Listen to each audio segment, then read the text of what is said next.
Hallelujah hallelujah. യേശുവേ ആരാധന, യേശുവേ ആരാധന, യേശുവേ സ്തോത്രം. യേശുവേ സ്തോത്രം.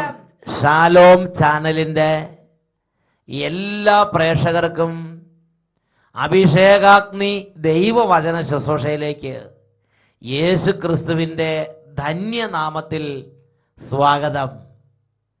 ഹല്ലേലൂയ ഹല്ലേലൂയ. ഇന്ന് നാം ചിന്തിക്കുന്നത് വിശ്വാസത്താൽ സകലതും സാധ്യം. Praise the Lord. Praise the Lord. ഗലാത്യ ലേഖനം 3-ാം അധ്യായം 9-ാം തിരുലിഖിതം. വിശ്വാസമുള്ളവർ വിശ്വാസിയായ അബ്രഹത്തോടൊത്ത് അനുഗ്രഹം പ്രാപിക്കുന്നു. Price the Lord. Praise the Lord. Athirampuzha convention നടക്കുമ്പോൾ ഒരു ടീച്ചർ, ആ ടീച്ചറിന്റെ അനുഭവം സ്റ്റേജിൽ പറയുന്നത് എൻ്റെ ശ്രദ്ധയിൽപ്പെട്ടു.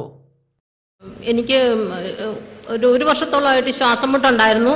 സ്കൂളിൽ പോയി കുട്ടികളെ ഒത്തിരി സൗണ്ട് എടുത്ത് പഠിപ്പിച്ചു വരുമ്പോൾ ശ്വാസം മുട്ടൽ, ജോലി ചെയ്യുമ്പോഴും ഒക്കെ ശ്വാസം മുട്ടുണ്ടായിരുന്നു. പക്ഷെ അതിന് മരുന്നൊന്നും ആയിരുന്നു. ആ അതെ. അപ്പം പിന്നെ ജോലി ചെയ്യുമ്പോഴൊക്കെ ശ്വാസം മുട്ടുണ്ടായിരുന്നു. അതിനുവേണ്ടി പ്രത്യേകമായിട്ട് മരുന്നൊന്നും വാങ്ങിയിരുന്നില്ല. അപ്പോഴാണ് ബഹുമാനപ്പെട്ട അച്ഛൻ്റെ ധ്യാനം കാരിസ്മാനിൽ കൂടാന്ന് വിചാരിച്ചിരുന്നു. എനിക്ക് 3-4 ദിവസവും നടന്നില്ല. 4-ാമത്തെ ദിവസം ശ്വാസം മുട്ട് കൂടി കാരിദാസിൽ ചെന്ന് എക്സ്റേ എടുത്തു. അപ്പോൾ തൈറോയ്ഡ് ഉണ്ട്, പിന്നെ അതോടൊപ്പം ഹൃദയത്തിൻ്റെ വാൽവിന് ഇത്തിരി അകൽച്ചയുണ്ട് എന്നൊക്കെ പറഞ്ഞു. ഒരടുക്ക് മരുന്ന് എനിക്ക് തന്നു വിട്ടു. അത് മരുന്നൊക്കെ ആയിട്ടാണ് ഞാൻ അച്ഛൻ്റെ ധ്യാനം ഉച്ച കഴിഞ്ഞ് കൂടാൻ. ഭവനില് 5 ദിവസം ധ്യാനം നടന്നപ്പോൾ അവസാന ദിവസത്തെ ഉച്ച കഴിഞ്ഞാണ് വരാൻ പറ്റിയത് അല്ലേ? എനിക്ക് സങ്കടം ഉണ്ടായിരുന്നു. എനിക്ക് ഫ്രണ്ടിലേക്ക് ഒന്ന് കയറി വന്നു. ഞാൻ അവിടെ നിന്ന് ഇത്തിരി ഫ്രണ്ടിൽ അച്ഛൻ വിളിച്ചു പറഞ്ഞു. അപ്പൊ കുറെ ആളുണ്ടായിരുന്നു, ഏറ്റവും പുറകിലായിരിക്കും അല്ലേ? അന്ന് കുറെ അവസാന ദിവസം ഒരുപാട് ആളുണ്ടായിരുന്നു. ഏറ്റവും പുറകില് ഒരു ചെറിയ സ്ഥലത്താണ് കിട്ടിയത്. എന്നാലും അവിടെ എന്റെ ദൈവം എന്നെ കാണുന്നുണ്ട്, അതൊരു വലിയ പ്രത്യാശ. അവിടെ നിന്ന് പ്രാർത്ഥിച്ചു. എന്നിട്ട് എന്നോട് പറയും പോലെയാണ് എനിക്ക് തോന്നിയത്. അച്ഛൻ പറഞ്ഞു ആരും ഫ്രണ്ടിലേക്ക് വരണമെന്നില്ല, എവിടെ നിന്നാലും ദൈവം പ്രസാദിക്കും. അത് എനിക്ക് ദൈവം തന്ന വലിയൊരു ശക്തമായ ബോധ്യമാണ്. ദൈവജനം സമ്മേളിക്കുന്ന സമയത്ത് ദൈവം തെരഞ്ഞെടുത്ത ഒറ്റ കാരണം കൊണ്ട് അവര് ഏത് സ്ഥലത്ത് നിന്നാലും കൺവെൻഷൻ ഗ്രൗണ്ട് ആയതുകൊണ്ട് അവരെ ദൈവം അങ്ങ് അനുഗ്രഹിക്കും. അപ്പൊ അതുകൊണ്ട് ഈ ടീച്ചർ ഒരു കിട്ടിയ സ്ഥലത്ത് സമാധാനത്തിൽ നിന്ന് അവിടെ നിന്നങ്ങ് പ്രാർത്ഥിച്ച്. എന്നിട്ട് ഇപ്പോ 2 ദിവസം കഴിഞ്ഞുള്ള പിന്നത്തെ ടെസ്റ്റില് എനിക്ക് തൈറോയ്ഡ് എന്നുള്ള അസുഖം ഇല്ല. എനിക്ക് ഹൃദയവാൽവും കറക്റ്റായി. ദൈവത്തിന് നന്ദി, ദൈവത്തിന് സ്തുതി. പിന്നെ ഡോക്ടർ നോക്കുമ്പോ ആ രോഗം, പഴയ രോഗം എവിടെയെന്ന് കാണാനില്ല. അതേപോലെ കർത്താവ് ആരാധനയിൽ അങ്ങോട്ട് സൗഖ്യം കൊടുത്ത് അനുഗ്രഹിച്ചു. ഹൃദയത്തിന്റെ വാൽവിന് എന്താ പ്രശ്നം ഉണ്ടായിരുന്നില്ല? അത് ശരിയായി. വാൽവ് അകന്നിരിക്കുകയായിരുന്നു, അതും അങ്ങോട്ട് ശരി. പിന്നെ 2 ദിവസം കഴിഞ്ഞ് നോക്കുമ്പോ എല്ലാം ക്ലിയർ ആയിരിക്കുന്നതാണ് ഡോക്ടർ കണ്ടത്. ദൈവത്തിന് സ്തുതി, ദൈവത്തിന് നന്ദി. ഇടത്തോട് വലത്തോട് നന്നായിട്ട് കൈയടിച്ച് കർത്താവിനെ ആരാധിക്കാം. അവിടുന്ന് നല്ലവനാണല്ലോ, കർത്താവിന് കൃതജ്ഞത അർപ്പിക്കുവിൻ. അവിടുന്ന് നല്ലവനാണല്ലോ. ഹല്ലേലൂയ, ഹല്ലേലൂയ, ഹല്ലേലൂയ. ഹല്ലേലൂയ. ഈ നിമിഷങ്ങളിൽ നമുക്ക് എല്ലാവർക്കും എഴുന്നേറ്റ് നിന്ന് പ്രാർത്ഥിക്കാം. ഹെബ്രായ ലേഖനം 11-ാം അധ്യായം 32 മുതലുള്ള തിരുലിഖിതങ്ങൾ. കൂടുതലായി എന്താണ് ഞാൻ പറയേണ്ടത്?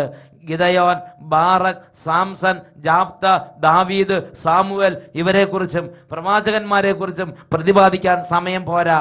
അവർ വിശ്വാസത്തിലൂടെ രാജ്യങ്ങൾ പിടിച്ചടക്കി, നീതി നടപ്പാക്കി, വാഗ്ദാനങ്ങൾ സ്വീകരിച്ചു, സിംഹങ്ങളുടെ വായ്കൾ പൂട്ടി, അഗ്നിയുടെ ശക്തി കെടുത്തി, വാളിന്റെ വായ്ത്തലിൽ നിന്ന് രക്ഷപ്പെട്ടു, ബലഹീനതയിൽ നിന്ന് ശക്തി ആർജിച്ചു, യുദ്ധത്തിൽ ശക്തന്മാരായി, വിദേശ സേനകളെ കീഴ്പ്പെടുത്തി, സ്ത്രീകൾക്ക് തങ്ങളുടെ മരിച്ചുപോയവരെ പുനരുജ്ജീവനത്തിലൂടെ തിരിച്ചു കിട്ടി. വിശ്വാസം വഴി വലിയ അത്ഭുതങ്ങൾ.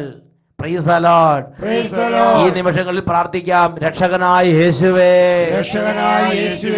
അങ്ങയുടെ നാമത്തിലുള്ള അതിശയകരമായ ഉണർവ് ഈ സമൂഹത്തിലേക്ക് വർഷിക്കണമേ. വിശ്വാസ ജീവിതത്തിൽ മാന്യം സംഭവിച്ചിട്ടുള്ളവരെ അവിടുന്ന് തട്ടി ഉണർത്തണമേ. ക്ഷീണങ്ങൾ മാറട്ടെ. മാറട്ടെ, ക്ഷീണങ്ങൾ മാറട്ടെ, മന്ദത മാറട്ടെ, മന്ദത മാറട്ടെ, മരവിപ്പ് വിട്ടുപോകട്ടെ. മരവിപ്പ് വിട്ടുപോകട്ടെ. ഹല്ലേലൂയ. ഹല്ലേലൂയ. കരങ്ങൾ ഉയർത്തി ഒരുമിച്ച് സ്തുതിക്കുന്നു. ഹല്ലേലൂയ. ആരാധന. അത്ഭുതങ്ങളുടെ രാജാവേ, സ്പർശിക്കണമേ, കുടുംബങ്ങളിലേക്ക് ഇടപെടണമേ, സമൂഹങ്ങളിലേക്ക് ഇടപെടണമേ, രോഗികളിലേക്ക് ഇടപെടണമേ, തകർന്നവരിലേക്ക് ഇടപെടണമേ, സങ്കടപ്പെടുന്നവരിലേക്ക് ഇടപെടണമേ, വിശ്വാസം മങ്ങിപ്പോയവരിലേക്ക് ഇടപെടണമേ, പ്രാർത്ഥിക്കാൻ പറ്റാത്തവരിലേക്ക് ഇടപെടണമേ, വലിയ വേദന ഇരിക്കുന്നവർക്ക് ഇടപെടണമേ, കുറ്റബോധത്തിലിരിക്കുന്നവർക്ക് ഇടപെടണമേ. ആരാധന, ആരാധന, ആരാധന. അഭിഷേകം നിറയട്ടെ, ക്ഷീണങ്ങൾ മാറട്ടെ, കൃപ നിറയട്ടെ, കുടുംബങ്ങൾ യേശുവിന്റെ വചനത തുറക്കപ്പെടട്ടെ. Glory, glory, glory, glory. ആരാധന, ആരാധന, ആരാധന. യേശുവേ, യേശുവേ, യേശുവേ. ആരാധന, ആരാധന. യേശുവേ, ആരാധന. കർത്താവായ ദൈവമേ, ഈ ശുശ്രൂഷയിൽ പങ്കുചേരാൻ അവിടുന്ന് പേര് ചൊല്ലി വിളിച്ച് ഈ കുടുംബങ്ങളെ ഇപ്പോൾ അങ്ങയുടെ നാമത്തിൽ ആശീർവദിക്കുന്നു.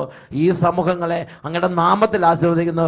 രോഗാവസ്ഥയുള്ള സഹോദരങ്ങളെ അങ്ങയുടെ നാമത്തിൽ ആശീർവദിക്കുന്നു. വലിയ തളർച്ചയിലിരിക്കുന്നവരെ കർത്താവേ, കിടന്ന് ഒന്ന് എഴുന്നേക്കാൻ പോലും പറ്റാതെ കിടപ്പിൽ കിടക്കുന്ന അവസ്ഥയുള്ളവരെ അങ്ങയുടെ നാമത്തിൽ ആശീർവദിക്കുന്നു. ഈ സമയം കുടുംബങ്ങളിലേക്ക് ഒരു പുതിയ അഭിഷേകം വ്യാപരിക്കട്ടെ. Hallelujah, hallelujah. യേശുവേ ആരാധന, ആരാധന. യേശുവേ സ്തോത്രം, യേശുവേ നന്ദി, യേശുവേ സ്തോത്രം, യേശുവേ ആരാധന. Hallelujah, hallelujah. നമുക്ക് കസേരയിലേക്ക് ഇരിക്കാം. ദൈവവചന ശുശ്രൂഷയിൽ പ്രിയപ്പെട്ട സഹോദരങ്ങളെ, ഇന്ന് നമ്മുടെ കർത്താവ് നമുക്ക് തരുന്നത് ഒരു വ്യക്തിയുടെ ശക്തിയുടെ പ്രധാനപ്പെട്ട ഒരു മണ്ഡലമാണ് വിശ്വാസം എന്നുള്ളത്. Praise the Lord. Praise the Lord. ഹെബ്രായ ലേഖനത്തിൽ 11-ാം അധ്യായത്തിൽ വായിക്കുകയാണ്, വിശ്വാസത്താൽ അവർ ശക്തി ആർജിച്ചു. Praise the Lord. Praise the Lord. നമ്മുടെ ജീവിതത്തിലേക്ക് ആത്മീയമായും മാനസികമായും വലിയ ശക്തി കൊണ്ടുവരുന്ന ഒരു സംഗതിയാണ് വിശ്വാസം.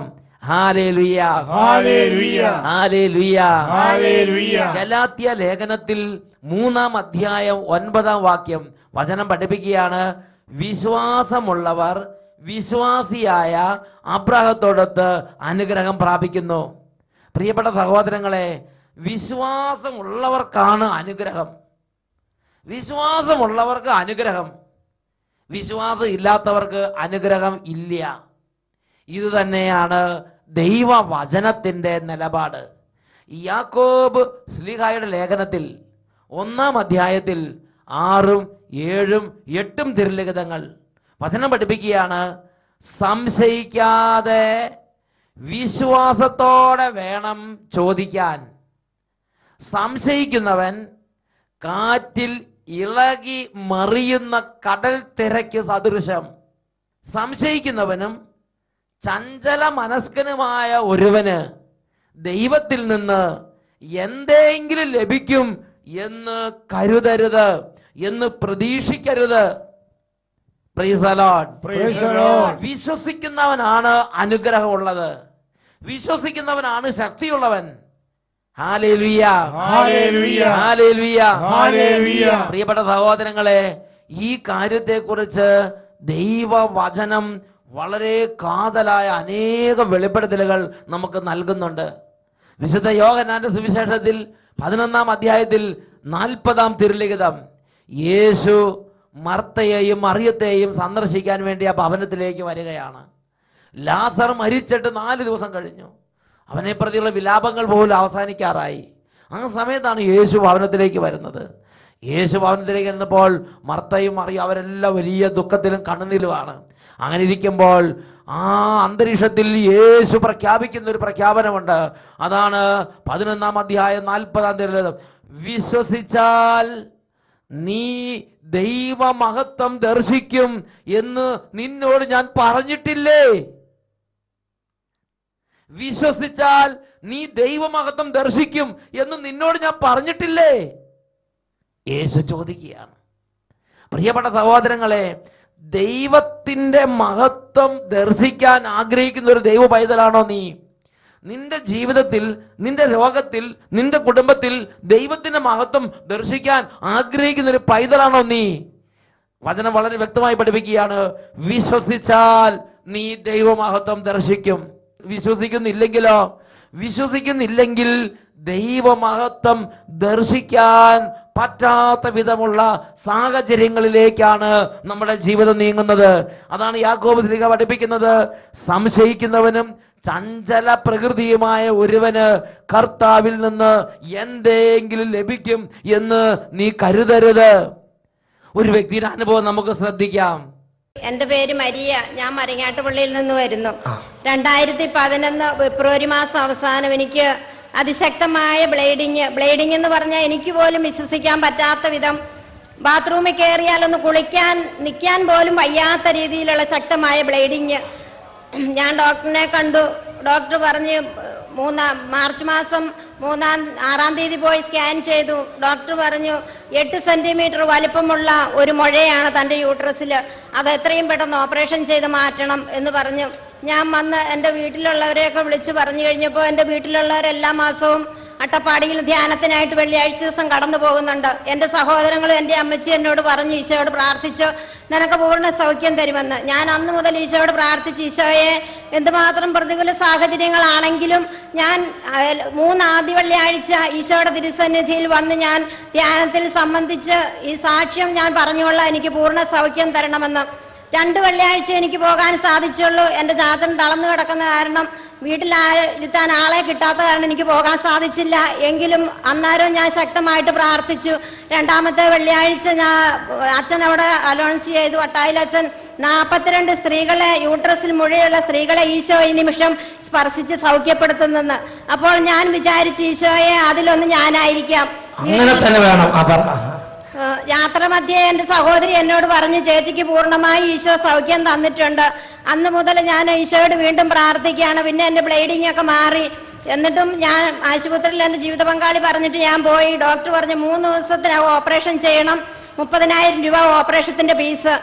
ടെസ്റ്റുകളെല്ലാം ചെയ്ത് ഞാൻ വീട്ടിൽ വന്നു. ഡോക്ടർ പറഞ്ഞു നാളെ ഉച്ച കഴിഞ്ഞ് വന്ന് അഡ്മിറ്റ് ആകണം. അങ്ങനെ വന്ന് ഞാൻ പറഞ്ഞപ്പോൾ എൻ്റെ ജീവിത പങ്കാളി പറഞ്ഞു, ശരി 30-എങ്കിൽ 30, 50-എങ്കിൽ 50, നീ പോയി ഓപ്പറേഷത്തിന് തയ്യാറാകണം, നാളെ അഡ്മിറ്റ് ആകണം. എങ്കിലും ഞാൻ എൻ്റെ വിശ്വാസം നഷ്ടപ്പെടുത്താതെ ഞാൻ പ്രാർത്ഥിച്ച എൻ്റെ ജീവിത പങ്കാളി എന്നോട് ഒത്തിരി ദേഷ്യപ്പെട്ട് എന്നോട് പറഞ്ഞു, നിന്റെ ഒരു പ്രാർത്ഥനയും വേണം, എൻ്റെ മരുന്നും വേണം, ഇത്രയും ശക്തമായ ബ്ലീഡിങ് ഉണ്ടായിട്ട് നീ പ്രാർത്ഥിച്ചുകൊണ്ട് നടക്കുന്നു. അന്നേരം ഞാൻ എൻ്റെ ഈശോയുടെ തിരുമുമ്പിൽ എൻ്റെ വിശ്വാസം കൈവിടാതെ ഒരു കൊച്ചുകുട്ടിയെ പോലെ ഞാൻ രാത്രിയുടെ യാമങ്ങളിൽ 2 മണിയാകുമ്പോൾ ഞാൻ പ്രാർത്ഥിക്കും. ഇങ്ങനെ കൈ ചുരുട്ടപ്പിടിച്ച് ഞാൻ പ്രാർത്ഥിക്കും, ഈശോയെ ഈ ഓപ്പറേഷത്തിന്റെ ഭവിഷ്യത്ത് എനിക്കറിയാം, നീ എനിക്ക് സൗഖ്യം തന്നേ മതിയാകും. നിന്റെ ജീവിതം എൻ്റെ ഈശോയുടെ അത്ഭുതങ്ങൾക്ക് മുമ്പ് ഞാനൊരു ജീവിക്കുന്ന സാക്ഷിയായി നിൽക്കാനാണ് നീ എനിക്ക് ഈ രോഗം തന്നത്, ഞാൻ സന്തോഷത്തോടെ സ്വീകരിക്കുന്നു എന്ന് പറഞ്ഞ് ഈ 18 ദിവസവും അതിശക്തമായിട്ട് ജോലി ചെയ്യുവാനുള്ള കൃപ എനിക്ക് തന്നു. 5 പണിക്കാരുണ്ട്, അവർക്ക് ഭക്ഷണം 600 മരത്തിന്റെ പാലെടുക്കണം, എൻ്റെ ചാച്ചൻ തളർന്നു കിടക്ക ഭക്ഷണം വാരി കൊടുക്കണം. എൻ്റെ മൂത്ത കുട്ടി UKGയിലാണ് പഠിക്കുന്നത്. അത്രയും കൊച്ചു കുട്ടികൾ, അതിൻ്റെ ഇളയതാണ് 1. ഇവരുടെ എല്ലാം കാര്യങ്ങൾ നോക്കാൻ 1 സെക്കൻഡ് തളരാതെ എൻ്റെ ഈശോ എനിക്ക് ശക്തി തന്നെന്നുള്ളതാണ്. ഇത്രയും ശക്തമായ ബ്ലീഡിങ്ങിലും. എന്നിട്ട് എങ്ങനെയായത്? മാറിയോ? മാറി. ഡോക്ടർ എന്ത് പറഞ്ഞു? അത് കഴിഞ്ഞ് സെപ്റ്റംബർ മാസം 9-ാം തീയതി ഞാൻ സ്കാൻ ചെയ്തു. ഇതാ വീണ്ടും അതിനുശേഷം അവര് പോയി ഡോക്ടറെ കൊണ്ട് കാണിച്ചു. ഈ സഹോദരി ശക്തമായി അങ്ങോട്ട് പ്രാർത്ഥിച്ചു. അതിനുശേഷം കാണിച്ചപ്പോ ഡോക്ടർ പറഞ്ഞു ഓപ്പറേഷൻ ചെയ്യേണ്ട ഒരു കാര്യം. ഒരു സ്കാൻ ചെയ്യേണ്ടടുത്ത് ഡോക്ടർ 3 സ്കാൻ വേറെ ചെയ്തു, വിശ്വാസം വരാഞ്ഞിട്ട്. വിശ്വാസം ഒരു സ്കാൻ ആദ്യം ചെയ്തപ്പോ കാണുന്നില്ല, പക്ഷെ ഡോക്ടർക്ക് വിശ്വാസം വരുന്നില്ല. കാരണം അങ്ങനെ പെട്ടെന്ന് പോകേണ്ട കാര്യമല്ല. അതുപോലെ ഡോക്ടർ കൺഫേംഡ് ആയ ഒരു വിഷയമാണിത്. 2ാമത് ഒരു സ്കാൻ ചെയ്തു. 3 സ്കാനിങ് നടത്തിയതിനു ശേഷം ഡോക്ടർ പറഞ്ഞു ഇനി ഓപ്പറേഷൻ വേണ്ട, സഹോദരി നീ പൂർണ്ണ സൗഖ്യമുള്ളവളാണ്, ഈ കാര്യത്തിന് ചികിത്സയും വേണ്ട, ഓപ്പറേഷൻ വേണ്ടെന്ന് സർട്ടിഫൈ ചെയ്ത് സഹോദരിയെ മടക്കി അയച്ചു. ഇതാണ് വിശ്വാസത്താൽ അത്ഭുതം സാധ്യമാണ്. 8 സെന്റിമീറ്റർ വലിപ്പമുള്ള ഉദരത്തിലെ ആ ഗർഭാശയത്തിലെ മുഴയാണ് വിശ്വാസത്തിന്റെ അത്ഭുത ശക്തി കൊണ്ട് അപ്രത്യക്ഷമായി പോയി.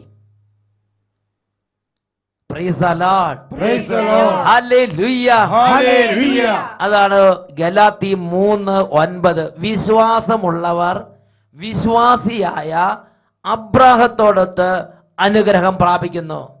എങ്ങനെയാണ് അബ്രാഹാം അനുഗ്രഹം പ്രാപിച്ചത്? റോമാ ലേഖനം 4-ാം അധ്യായം 18 മുതലുള്ള തിരുലിഖിതങ്ങൾ. വചനം പഠിപ്പിക്കുന്നത് ഇങ്ങനെയാണ്: താൻ അനേകം ജനതകളുടെ പിതാവാകുമെന്ന് പ്രതീക്ഷയ്ക്ക് സാധ്യതയില്ലാതിരുന്നിട്ടും പ്രതീക്ഷയോടെ അവൻ വിശ്വസിച്ച് 100 വയസ്സായ തൻ്റെ ശരീരം മൃതപ്രായമായിരിക്കുന്നെന്നും സാറയുടെ ഉദരം വന്ധ്യമാണെന്നും അറിയാമായിരുന്നിട്ടും അവൻ്റെ വിശ്വാസം ദുർബലമായില്ല. വിശ്വാസമില്ലാത്തവനെ പോലെ ദൈവത്തിൻ്റെ വാഗ്ദാനത്തിനെതിരായി അവൻ ചിന്തിച്ചില്ല. മറിച്ച് ദൈവത്തെ മഹത്വപ്പെടുത്തിക്കൊണ്ട് അവൻ വിശ്വാസത്താൽ ശക്തി പ്രാപിച്ചു. വാഗ്ദാനം നിറവേറ്റാൻ ദൈവത്തിന് കഴിയുമെന്ന് അവന് പൂർണ്ണ ബോധ്യമുണ്ടായിരുന്നു. ഹല്ലേലൂയ. 4-ാം അധ്യായത്തിലെ 18 മുതൽ 21 വരെയുള്ള തിരുലിഖിതങ്ങളിൽ റോമാ ലേഖനത്തിൽ അബ്രാഹത്തിന്റെ സവിശേഷതയെക്കുറിച്ച് വചനം പഠിപ്പിക്കുകയാണ്. അവൻ വിശ്വാസത്താൽ ശക്തി പ്രാപിച്ച്, അവൻ വിശ്വാസത്താൽ ശക്തി പ്രാപിച്ച്. Price the Lord. ഹല്ലേലൂയ. ഇന്ന് അനേകം മക്കളുടെ ആത്മീയ ജീവിതത്തിലെ ഒരു വലിയ ദുരന്തം വിശ്വാസക്ഷയമാണ്. എന്ന് പറഞ്ഞാൽ വിശ്വാസത്തിന് ബലമില്ല, വിശ്വാസത്തിന് അതിന് ആഴമില്ല. ഒരു പ്രാവശ്യം പ്രാർത്ഥിച്ചു, 2 പ്രാവശ്യം പ്രാർത്ഥിച്ചു, അത് പിന്നെ നിർത്തുകയാണ്. അല്ലെങ്കിൽ 1 തവണ പോയി, 2 തവണ പോയി, നിർത്തുകയാണ്. നമ്മുടെ കാർന്നോമാർ അങ്ങനെ അല്ലായിരുന്നു. അവരുടെ കുടുംബത്തിന് പ്രശ്നമുണ്ടാകുമ്പോൾ, അവരുടെ ജീവിതത്തിന് പ്രശ്നമുണ്ടാകുമ്പോൾ അവർ നേർച്ച കാഴ്ചകൾ, ദേവാലയ കർമ്മങ്ങൾ, തീർത്ഥാടനങ്ങൾ, കുരിശിൻ്റെ വഴി, ഇങ്ങനെയുള്ള ഓരോ ആത്മീയ കാര്യങ്ങൾ വിശ്വാസപൂർവം അനുഷ്ഠിച്ചുകൊണ്ട് വിശ്വാസത്താൽ അവർ ശക്തി പ്രാപിച്ചു, വിശ്വാസത്താൽ അവർ അനുഗ്രഹം പ്രാപിച്ചു. ഉറക്കെ പറയാം ഹല്ലേലൂയ. നമ്മുടെ ജീവിതത്തിൽ നമുക്കുള്ള വിശ്വാസത്തിലെ ബലക്ഷയം, യേശുക്രിസ്തു നമ്മുടെ അടുത്തുണ്ടെങ്കിൽ പോലും യേശുക്രിസ്തുവിന് പ്രവർത്തിക്കാൻ തടസ്സമാണത്. വിശുദ്ധ മത്തായിയുടെ സുവിശേഷത്തിൽ 13-ാം അധ്യായത്തിൽ 58-ാം തിരുലിഖിതം, അവരുടെ അവിശ്വാസ നിമിത്തം അവൻ അവിടെ അധികം അത്ഭുതങ്ങൾ പ്രവർത്തിച്ചില്ല. Praise the Lord. യേശു താൻ വളർന്നു വന്ന ആ നസറത്ത് പട്ടണത്തിൽ, നസറത്ത് ദേശത്തേക്ക് വന്നു. അപ്പോൾ അവിടെയുള്ള ആളുകൾ അവനെ അവിശ്വസിച്ചു. അവർക്ക് വിശ്വാസമില്ല. അവർ യേശുവിനെ വിധിക്കാനും തൂക്കാനും നടന്നു. അതുകൊണ്ട് ഈ കാര്യത്തെക്കുറിച്ച് വിശുദ്ധ മത്തായിയുടെ സുവിശേഷത്തിൽ 13-ാം അധ്യായത്തിൽ 58-ാം വാക്യം പഠിപ്പിക്കുകയാണ്. അതുകൊണ്ട് അവരുടെ അവിശ്വാസം കൊണ്ട് അവൻ അവിടെ അധികം അത്ഭുതങ്ങൾ പ്രവർത്തിച്ചില്ല. അവൻ അടുത്ത ദേശത്തേക്ക് കടന്നുപോയി. ഹല്ലേലൂയ. ഇന്നും നമ്മുടെ അവിശ്വാസം ഒരുപക്ഷെ ദൈവത്തിന്റെ ഇടപെടൽ നമ്മുടെ ജീവിതത്തിൽ വഹിക്കുന്നുണ്ട്, അല്ലെങ്കിൽ ദൈവത്തിന്റെ ഇടപെടൽ നമ്മുടെ ജീവിതത്തിൽ നിന്ന് മാറ്റിക്കളയുന്നുണ്ട്. നമ്മുടെ അവിശ്വാസം ഗൗരവമേറിയ ഒരു വിനയാണ്. അതാണ് യാക്കോബ് ശ്ലീഹയുടെ ലേഖനത്തിൽ 1-ാം അധ്യായത്തിൽ 6 മുതലുള്ള വാക്യങ്ങൾ. സംശയിക്കാതെ വിശ്വാസത്തോടെ വേണം ചോദിക്കാൻ. സംശയിക്കുന്നവനും ചഞ്ചല പ്രകൃതിയുമായ ഒരുവന് ദൈവത്തിൽ നിന്ന് എന്തെങ്കിലും ലഭിക്കുമെന്ന് വിശ്വസിക്കരുത്. സംശയിക്കുന്നവൻ കാറ്റിൽ ഇളകി മറിയുന്ന കടൽ തിരക്ക് സദൃശം. ഹല്ലേലൂയ. ഈ നിമിഷങ്ങളിൽ എഴുന്നേറ്റ് നിന്ന് നമുക്ക് പ്രാർത്ഥിക്കാം. രക്ഷകനായ യേശുവേ, ഞങ്ങളുടെ വിശ്വാസം വർദ്ധിപ്പിക്കണമേ. ഒരു കൊച്ചു കുട്ടിയെ പോലെ നിഷ്കളങ്ക ഹൃദയത്തോടെ അങ്ങയെ പൂർണ്ണമായി വിശ്വസിക്കാൻ ഞങ്ങളെ അഭിഷേകം ചെയ്യണമേ. നഷ്ടപ്പെട്ടു പോയ വിശ്വാസ കൃപ അവിടുന്ന് വീണ്ടും നൽകണമേ. ഇരു കരങ്ങൾ ഉയർത്തി ഉറക്കെ സ്തുതിക്കുന്നു. പരിശുദ്ധാത്മാവേ ഇടപെടണമേ. യേശുവേ ഇടപെടണമേ. വിശ്വാസാഭിഷേകം ഇന്ന് ദാനമായി നൽകണമേ. ഹൃദയങ്ങളെ ഉണർത്തണമേ, മനസ്സുകളെ സ്പർശിക്കണമേ, ജീവിതങ്ങളെ അഭിഷേകം ചെയ്യണമേ. വിശ്വാസത്താൽ നിറയ്ക്കണമേ. വിശ്വാസത്തിന് ബലം നൽകണമേ. വിശ്വാസത്തിന് ശക്തി നൽകണമേ. ആരാധന ആരാധന ആരാധന. യേശുവേ യേശുവേ ആരാധന ആരാധന ആരാധന. Hallelujah hallelujah. യേശുവേ ആരാധന, യേശുവേ ആരാധന, യേശുവേ സ്തോത്രം. ഹല്ലേലൂയ. ഹല്ലേലൂയ. ഹെബ്രായ ലേഖനം 11 അധ്യായം 6 തിരുലിഖിതം.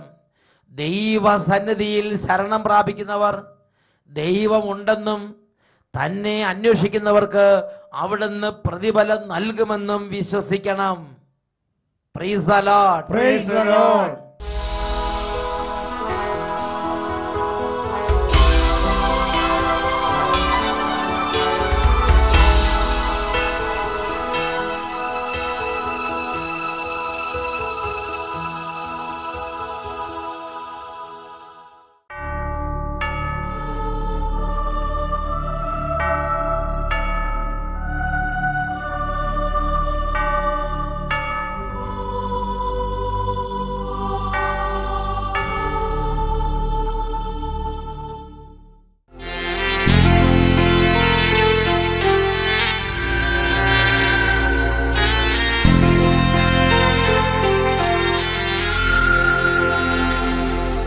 പൂർണ്ണ മനസ്സോടും പൂർണ്ണ ഹൃദയമോടും പൂർണ്ണാത്മാവോടും ദൈവമേ നിന്നെ ഞാൻ സ്നേഹിക്കുന്നു. പരിശുദ്ധ പരമമാ ദിവ്യകാരുണ്യമേ എന്നുമെന്നും നിനക്കാരാധന. പരിശുദ്ധ പരമമാ ദിവ്യകാരുണ്യമേ എന്നുമെന്നും നിനക്കാരാധന. ഹല്ലേലൂയ. ഹല്ലേലൂയ. ഈ നിമിഷങ്ങളിൽ എല്ലാ ദൈവമക്കളും എഴുന്നേറ്റ് നിന്ന് ദിവ്യകാരുണ്യ ഈശോയിലേക്ക് കൈകൾ നീട്ടി വിശ്വാസത്തിന്റെ ഒരു സമൃദ്ധി ഉണ്ടാകാൻ വേണ്ടി പ്രാർത്ഥിക്കണം. രോഗികൾ ആ രോഗാവസ്ഥയിൽ അവിശ്വാസവും നിരീശ്വരചിന്ത ദൈവനിഷേധം എല്ലാം ഉപേക്ഷിച്ച് യേശുവേ ഉറക്കെ വിളിക്കുക. കുഞ്ഞുങ്ങൾ കർത്താവായ യേശുവിനെ ഉറക്കെ വിളിക്കുക. കുടുംബങ്ങളായി ഇന്ന് യേശുവിനെ ഉറക്കെ വിളിക്കുക. വലിയൊരു വിശ്വാസത്തിന്റെ അഭിഷേകം ഇന്ന് കുടുംബങ്ങളിലേക്ക് കർത്താവ് ദാനമായി വർഷിക്കുന്ന സമയമാണിത്. കരങ്ങൾ ഉയർത്തി സ്തുതിക്കുന്നു. ഹല്ലേലൂയ. വിശ്വാസാഭിഷേകത്തിന് ഉറവ തുറക്കണമേ കർത്താവേ. മങ്ങിപ്പോയ വിശ്വാസത്തിന് അഭിഷേകത്തെ തുറക്കണമേ. ഇപ്പോൾ കുടുംബങ്ങൾ അത്ഭുതങ്ങൾ സംഭവിക്കട്ടെ. ഇപ്പോൾ രോഗികൾ സൗഖ്യം പ്രാപിക്കട്ടെ. ആരാധന ആരാധന ആരാധന. യേശുവേ യേശുവേ യേശുവേ. ദിവ്യകാരുണ്യമേ എന്നുമെന്നും നിനക്കാരാധന. പരിശുദ്ധ പരമമാ ദിവ്യകാരുണ്യമേ എന്നുമെന്നും